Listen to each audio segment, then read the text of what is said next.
सफ़र मोमिन। बिस्मिल्लाहिर्रहमानिर्रहीम। शुरू अल्लाह के बाबरकत नाम से जो बड़ा मेहरबान और निहायत ही रहम करने वाला है।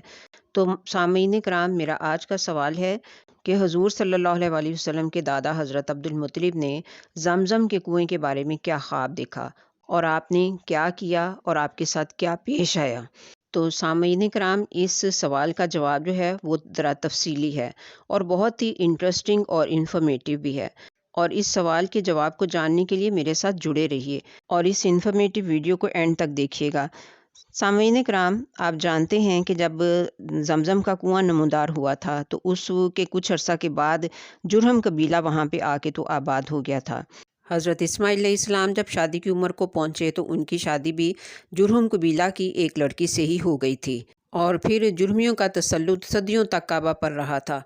फिर जब उनकी बदअमालियों की वजह से उनको वहाँ से निकाल दिया गया और वो वापस यमन चले गए, तो वो काबा के सारे ख़जानों को ज़मज़म कुएं में डालकर तो उसका नामो निशान तक मिटा गए थे। तो जुरहम कबीले वालों ने ज़मज़म के कुएं को बंद करके तो उसके ऊपर मिट्टी वगैरह डाल के तो उसका नामो निशान तक मिटा दिया था। अब जब हज़रत अब्दुल मुत्तलिब का ज़माना आया तो हज़रत अब्दुल मुत्तलिब रोज़ाना ही आब ज़मज़म का कुआं तलाश करने के लिए निकल खड़े होते, लेकिन उनको कामयाबी न मिलती। उल्टा कुरैश उनका मजाक उड़ाया करते थे। हज़रत अब्दुल मुत्तलिब आब ज़मज़म को तलाश करने में कैसे कामयाब हुए, अब इसकी तफसील हमें हज़रत अली रज़ी अल्लाह अन्हु की रिवायत से मिलती है।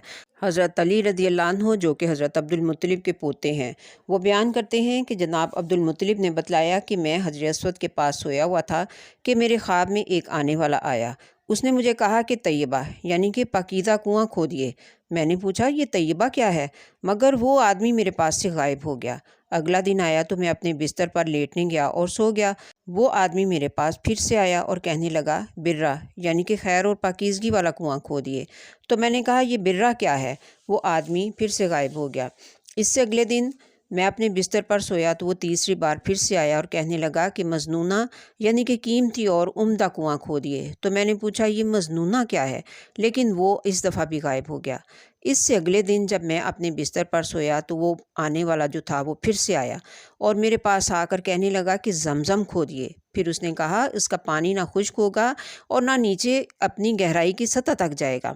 हाजियों की एक बहुत बड़ी तादाद उससे पानी पीती रहेगी। तो उस कुएं की जगह का निशान ये है कि उसके एक तरफ गोबर पड़ा है, दूसरी जानिब खून है और इन दोनों के दरमियान ये कुआं है। पास ही सफ़ेद टांगों वाले कौवे के अंडे देने की जगह भी है और चूंटियों की बस्ती भी उसके बिल्कुल करीब है।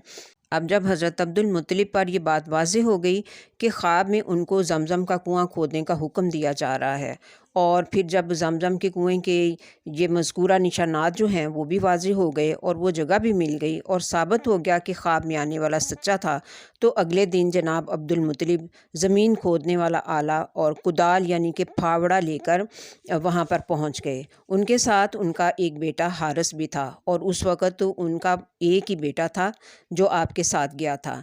अब उन्होंने खुदाई करना शुरू कर दी तो कुएं की गुलाई जो है वो ज़ाहिर हो गई। इस गुलाई या मंडेर के ज़ाहिर होते ही हज़रत अब्दुल मुत्तलिब ने नारा तकबीर बुलंद किया और अल्लाह अकबर कहा। तो कुरैश ने समझ लिया कि अब्दुल मुत्तलिब को उसका मकसूद मिल गया है। खुदाई करते हुए रफ्ता रफ्ता वो चीज़ें भी बरामद हो गईं जो कि बनु जुरहम ने मक्का छोड़ते वक़्त चाहे ज़मज़म में दफन की थीं, यानी कि तलवारें, ज़िरहें और सोने के दोनों हरन। हज़रत अब्दुल मुत्तलिब ने तलवारों से काबे का दरवाज़ा ढाला, सोने के दोनों हरन भी दरवाजे ही में फ़िट कर दिए और हाजियों को ज़मज़म पिलाने का बंदोबस्त भी कर दिया। अब खुदाई के दौरान में एक ये वाक़या भी पेश आया कि जब ज़मज़म का कुआं नमूदार हो गया तो कुरैश ने अब्दुल मुत्तलिब से झगड़ा शुरू कर दिया। वो अब्दुल मुत्तलिब के पास आए और कहने लगे कि ए अब्दुल मुत्तलिब, ये कुआं हमारे बाप इस्माईल अलैहिस्सलाम का है और हमारा भी इस पर हक़ है, लिहाजा आप हमें भी अपने साथ इसमें शामिल कर लें। तो इस पर फिर अब्दुल मुत्तलिब ने कहा कि मैं ऐसा नहीं करूँगा। ये तो एक ऐसा मामला है कि तुम सब कुछ छोड़कर सिर्फ़ मेरे लिए ख़ास किया गया है। हाँ, अलबत्ता मैं तुम्हें पानी ज़रूर दूँगा। तो कुरैश ने कहा अच्छा, फिर कुएं को आधा आधा कर लेते हैं। याद रख लेना कि हम अपना हिस्सा हरगिज़ नहीं छोड़ेंगे और मतवातर आपसे झगड़ा करते रहेंगे। तो इस पर फिर अब्दुल मुत्तलिब ने कहा कि ऐसा करो कि मेरे और अपने दरमियान किसी को मुनसब बना लो और जिसको चाहो मुनसब बना लो, मैं तुम्हें इसका इख्तियार देता हूँ। तो कुरैश ने कहा कि ठीक है, बनु साद बिन हज़ीम के काहिनों को मुनसब बना लेते हैं। تو حضرت عبد المطلب نے کہا کہ مجھے منظور ہے، وہ شام کے معزز لوگ ہیں۔ اب حضرت عبد المطلب اپنی سواری پر سوار ہوئے اور ان کے ساتھ بنو امیہ کا ایک شخص بھی شامل ہوا۔ قریش کے ہر قبیلے کا ایک ایک فرد قافلے کے ساتھ ہو لیا۔ شام کی طرف سفر شروع ہو گیا، حتیٰ کہ وہ ایسے مقام پر پہنچ گئے کہ عبد المطلب اور ان کے ساتھیوں کا پانی بالکل ختم ہو گیا۔ پیاس نے اس قدر ستایا کہ انہوں نے یقین کر لیا کہ اب تو موت کے سوا کوئی چارہ نہیں ہے۔ اب انہوں نے اپنے قریشی ساتھیوں سے پانی طلب کیا، لیکن انہوں نے بھی یہ کہہ کر پانی دینے سے انکار کر دیا کہ اب تو ہم ہلاکت والی علاقے میں ہیں اور ہمیں بھی اپنی جانوں کے ضائع ہو جانے کا خطرہ اسی طرح سے درپیش ہے جس طرح سے کہ آپ کو ہے۔ تو اس پر پھر عبد المطلب نے کہا کہ پھر اس صورتحال میں میرا خیال یہ ہے کہ ہر شخص اپنی قبر کے لیے اپنا اپنا گڑھا کھودنا شروع کر دے، کیونکہ اب تو ہم میں گڑھا کھودنے کی طاقت ہے، پھر یہ بھی باقی نہیں رہے گی۔ پھر جو ہی کوئی پیاس سے مرے تو اسے اس کے ساتھی اس کے کھودے ہوئے گڑھے میں ڈال کر اوپر مٹی ڈال دیں، تو آخر میں ایک ہی آدمی پھر رہ جائے گا جسے کہ گڑھے میں ڈال کر اوپر مٹی ڈالنے والا کوئی نہیں ہوگا۔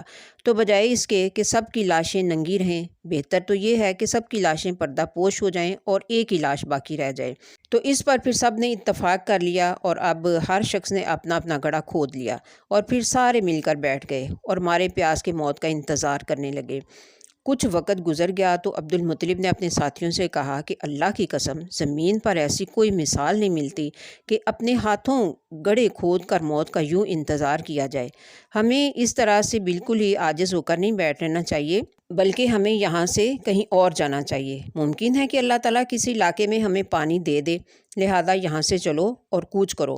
اب جب سب کوچ کرنے کے لیے اٹھے اور عبد المطلب نے اپنی سواری کو اٹھایا تو کیا دیکھتے ہیں کہ اس کے پاؤں کے نیچے سے میٹھے پانی کا چشمہ جاری ہو گیا ہے۔ عبد المطلب نے اللہ اکبر کہا اور ان کے ساتھیوں نے بھی اللہ اکبر کہا۔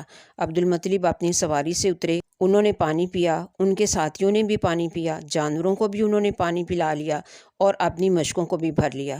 پھر انہوں نے قریشی قبائل کے لوگوں کو بھی بلا لیا جو دور سے یہ سارا ماجرا دیکھ رہے تھے۔ تو عبد المطلب نے انہیں کہا کہ آ جاؤ، یہ پانی ہے، اللہ تعالیٰ نے ہمیں پلایا ہے۔ لہٰذا وہ آئے، پانی پیا، سواریوں کو پلایا، مشکوں کو بھرا اور پھر کہنے لگے، اللہ کی قسم، اللہ نے آپ کے حق میں اور ہمارے خلاف فیصلہ کر دیا ہے۔ اللہ کی قسم، ہم زمزم کے بارے میں اب آپ سے کبھی جھگڑا نہیں کریں گے، کیونکہ وہ اللہ جس نے آپ کو اس بیابان میں پانی پلایا، اسی اللہ نے آپ کو زمزم کا پانی پلایا۔ اب بھلائی کے ساتھ واپس چلیے، پانی پلانے کا حق آپ کا ہے۔ لہذا عبد المطلب بھی واپس پلٹ آئے اور باقی سارے لوگ بھی ان کے ساتھ واپس آ گئے۔ اب وہ کائنوں کے پاس نہیں گئے کہ فیصلہ کرائیں، اور اہل قریش عبد المطلب سے زمزم کے متعلق جھگڑا کرنے سے بھی پیچھے ہٹ گئے۔ تو سامعین کرام، یہ وہ موقع تھا جب حضرت عبد المطلب نے ایک نظر مانی تھی۔ اس نظر کا ذکر میں اپنی نیکسٹ ویڈیو میں کروں گی۔ حضرت عبد المطلب نے کیا نظر مانی اور کیوں نظر مانی، اور انہوں نے اپنی نظر کو کیسے پورا کیا، یہ ساری تفصیل جاننے کے لیے میرا انتظار کیجیے۔ ملتے ہیں پھر نیکسٹ انشاءاللہ۔